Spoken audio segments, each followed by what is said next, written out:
E percebam que, mesmo tendo essa árvore bem menor do que o ID3, o C4.5 conseguiu uma taxa de acerto ainda melhor. Não dá para dizer que é muito melhor, né? A gente poderia dizer que é muito próxima, né? Então, o ID3, uma taxa de 97,9, com pouca confusão, certo? E o J48, quer dizer, o C4.5, com 98,9 e bem pouca confusão também, né? Então, uma árvore super menor que dá a ideia para nós que não conhecemos o conjunto de dados, quer dizer, essa árvore menor nos mostra, olha, o atributo 1 ele é decisivo para essa classificação, certo? Enquanto que se eu olhar a árvore do ID3, ela é uma árvore que torna bem difícil você tentar identificar quais seriam os atributos ou qual é o subconjunto de atributos mais relevantes aí para o problema, né? Então fica uma árvore complicada de se entender, vamos dizer, enquanto que o J48 conseguiu uma árvore bem mais simples. Vamos fazer uma outra análise aqui. Se eu executasse o J48, mas sem a poda. Ou seja, se eu dissesse, olha, eu quero a árvore sem poda. Então isso aqui é true, porque vai ser sem a poda. Percebam que o J48 é diferente do ID3, dado que a base do cálculo do ID3 toma o resultado do ganho de informação somente para identificar quem vão ser os atributos que vão para a árvore, e o C4.5, ou seja, o J48 aqui do ECA, ele vai tomar como base a razão do ganho de informação. Então, ele vai dividir o ganho de informação pelo split information, como vocês fizeram manualmente na unidade 2. Né? Exatamente aquilo que foi feito lá e que vai estar sendo feito aqui. Então, se eu executar agora sem a poda, percebam que eu caio para 98,6, com a poda eu tinha 98,9, ou seja, é uma diferença bem pequena. Para ser sincero, a poda é um pouquinho melhor do que sem a poda, mas a diferença aqui na árvore é maior. Né? Então, sem a poda, a árvore do J48, que é o C4.5, ela usa o atributo 1, o 2, o 4, o 6, o 9, o 5, o 7 e o 10. Né? Então, é uma árvore bem maior que aquela, não é uma árvore tão complicada quanto a árvore do ID3, né? O ID3 tem uma árvore mais complicada do que a árvore do C4.5. Entretanto, ela é uma árvore um pouquinho maior do que aquela com a poda, certo? Então a gente consegue aqui identificar essas características que a gente estudou na unidade 2 sobre esses dois atributos, ou desculpem, algoritmos, tá?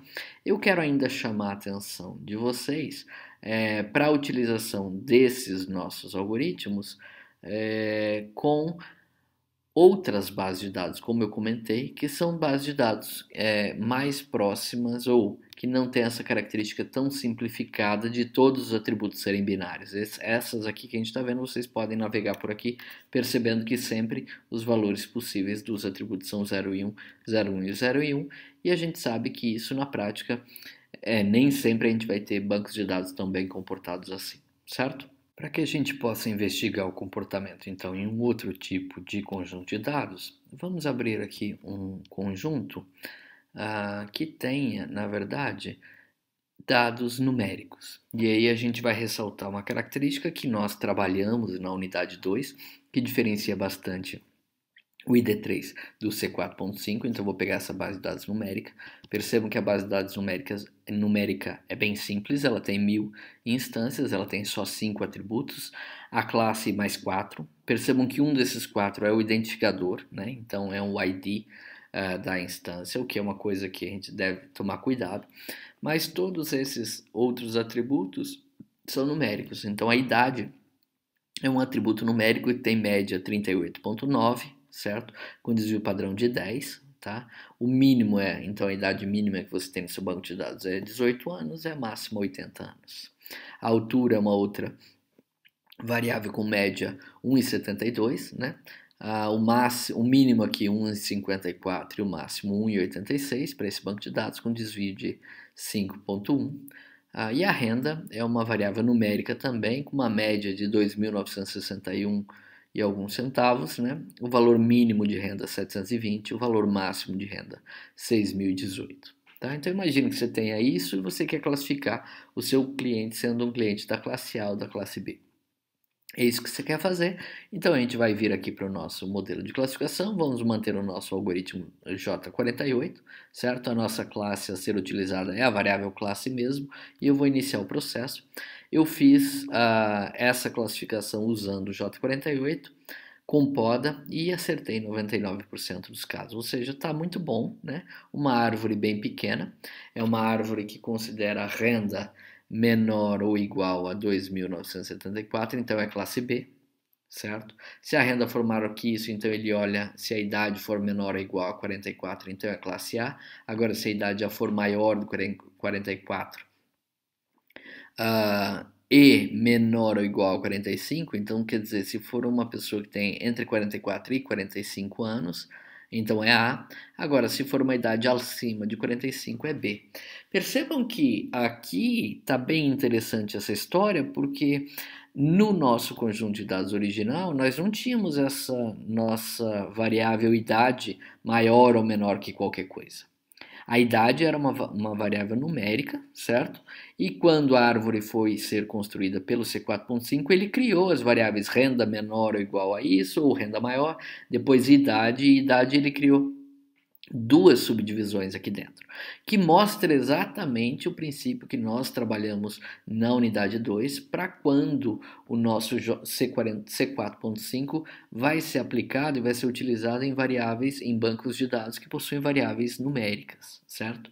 Uma outra característica bem legal que o ECA tem, que nós não exploramos ainda, é que para a árvore D3, eu contei para vocês, ele não faz representação gráfica, ele só mostra assim, mas para o C4.5 ou J48, se eu clicar o botão da direita aqui, em cima do resultado que eu tenho, eu posso escolher a opção de visualizar a árvore. E ele vai me mostrar, então, a árvore de decisão criada para esse modelo, e às vezes eu posso achar que é mais fácil olhar para a árvore dessa maneira, do que olhando ali para aquela descrição. As duas coisas são a mesma coisa, né? Então, se a renda é menor ou igual a 2.947, então a classe é B. Se não, se a renda é maior do que isso, eu olho a idade, e se for menor ou igual a 44, é A. Se for maior que 44, então eu olho se for menor ou igual a 45, é B, e assim por diante, certo? E percebam que esses valores que a gente tem aqui, na verdade, são o número de instâncias que acontecem para aquele caso que a nossa folha está resolvendo, certo?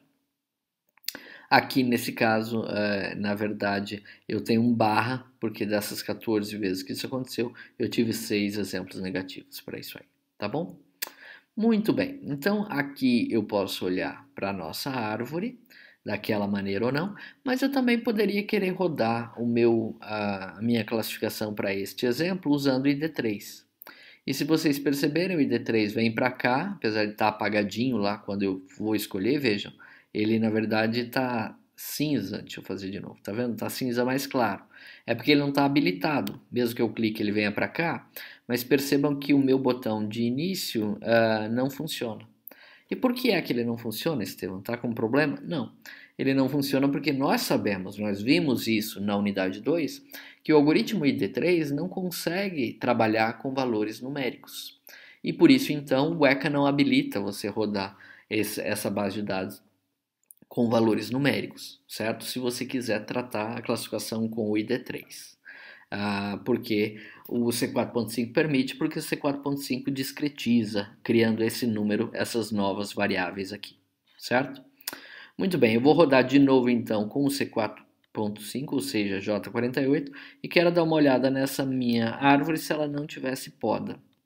E se ela não tivesse poda, veja, a minha árvore seria, na verdade, a mesma nesse caso aqui. Significa que a minha poda não trouxe diferença para aquilo que eu estava trabalhando anteriormente, né? Então, com poda ou sem poda, nós tivemos a mesma coisa, certo? Então, nós vamos ter casos em que a poda não auxilia, como aconteceu naquilo que vocês fizeram na unidade 2, nos exercícios entregues na atividade da unidade 2, certo? Aí fica uma pergunta, Estevam, então eu nunca vou poder usar algoritmos que não tratam variáveis numéricas ou contínuas Na verdade, não é que você não vai poder usar. E a mesma pergunta, ou uma pergunta muito parecida, também poderia ser feita. Então, e se eu não gostei da forma como o J48, ou seja, o C4.5, discretizou as variáveis? Como é que eu posso fazer isso? Então, se na verdade eu não quero que o próprio algoritmo da árvore discretize ou crie essas variáveis assim, eu poderia manualmente pré-processar os meus dados, certo? E criar um processo de discretização. Então, eu poderia vir aqui nos filtros que eu tenho, eu poderia escolher, por exemplo, um filtro não supervisionado, eu poderia trabalhar com os atributos e poderia usar aqui, por exemplo, uma função de discretização, tá? Essa função de discretização, se eu clicar aqui, ela vai me dizer o seguinte, olha, ah,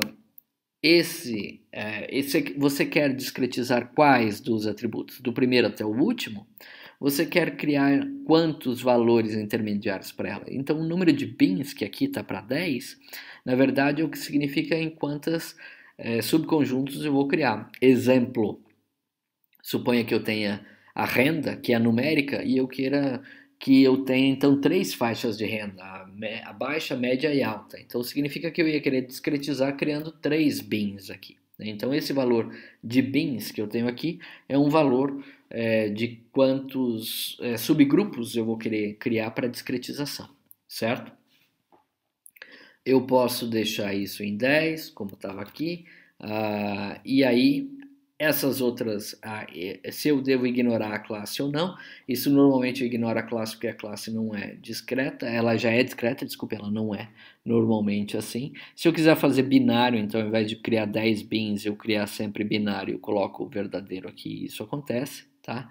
Ah, e, na verdade, vale sempre a pena quando eu for usar algum desses métodos de discretização, e dar uma olhada mais a fundo em o que esses métodos fazem, certo? E aqui, por exemplo, eu tenho essa descrição do que é que está acontecendo e ver se é isso que eu realmente quero, né? Se é essa discretização que eu estou procurando para mim. Uma outra opção que a gente poderia ter dentro do ECA e que o pessoal usa muito é, ao invés de usar esse algoritmo de discretização padrão, onde você define várias coisas, é usar o chamado PKI Discretize, ou seja, o PKI Discretize. Ele é um algoritmo, eu vou clicar aqui para a gente pegar, se eu pegar a definição dele, ele é um algoritmo definido nesse artigo científico aqui, é um artigo de 2001, certo?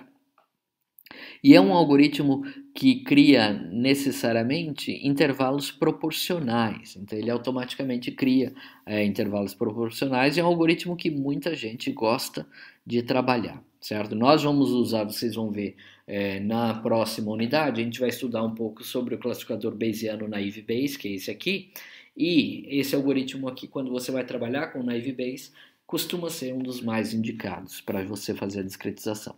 Eu vou usá-lo então, tá? E perceba que está zero o número de bins porque ele vai escolher isso. Eu vou dar só um OK aqui, vou mandar ele rodar para todos e vou dar um Apply, certo?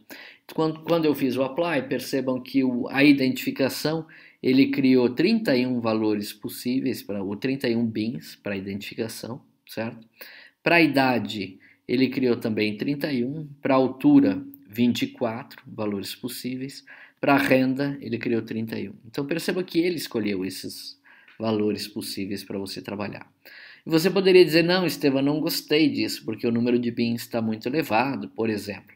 Então eu poderia fazer um undo, quer dizer, eu desfaço isso, e agora posso aplicar, se quiser, então, o outro, por exemplo, aquele discretize que eu tinha escolhido anteriormente, e escolher para esse discretize aqui o número de bins igual a, por exemplo, 5 bins, certo? E vou dar um OK aqui, vou aplicar, e aí eu tenho sempre 5 valores distintos para cada uma das variáveis possíveis, percebam.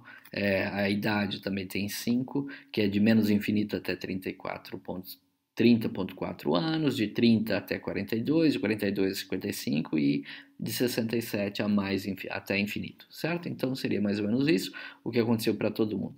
E agora, se eu viesse fazer a classificação, eu poderia rodar o meu classificador usando o C4.5 ou J48, percebam, acertei 92% dos casos, ou poderia escolher o ID3 que estaria habilitado agora e eu poderia rodar, acertei 92,7. Tá? Percebam que quando a gente faz a discretização, olha só, o ID3 tem essa característica de gerar árvore bem longa, né? A gente já viu isso na unidade 2. O C4.5 com a discretização também está com uma árvore razoavelmente longa aqui, certo? Vamos lembrar se a gente fez isso com a poda ou sem a poda. Ela está sem poda, então eu vou rodar o C4.5 com poda para esse mesmo conjunto de dados, só para a gente ter uma ideia. Agora sim, tá unpruned, legal, vamos rodar. Então a minha árvore, ela ainda não está miudinha, mas já está bem menor do que estava lá, ou seja, o C4.5 ajuda a gente nessa história da interpretabilidade, de você conseguir olhar para a árvore e entender o que está acontecendo lá. E aí nesse caso aqui, a gente só teria um pouco mais de ramos na minha árvore, porque eu criei a discretização, e a discretização fez com que eu tivesse mais possibilidades de saída da minha árvore, certo? Então é mais ou menos isso que está sendo feito. E fica ruim de ler aqui por conta do espaço, então graficamente nem sempre é tão bom de ver, às vezes fica mais fácil olhar por aqui mesmo, porque aí você consegue interpretar o que está acontecendo. Certo? Então, para variáveis numéricas, como a gente havia visto na unidade 2, o C4.5 consegue trabalhar e gerar resultados, já o nosso ID3 não pode ser aplicado. Então, se eu preciso, se eu quero aplicar o ID3 em uma base de dados que contenha valores numéricos, eu preciso antes realizar um processo de pré-processamento e discretizar, por exemplo, essas variáveis. Correto? Bom, eu quero voltar em mais um ponto ainda para tentar enfatizar a diferenciação entre C4.5 com poda, sem poda e ID3, e eu vou voltar num problema de classes desbalanceadas, mas agora para um arquivo de dados, onde a gente tem, na verdade, mais de uma classe, né? Aliás, mais de duas classes, não são classes binárias, eu vou ter 3 classes para se trabalhar, tá?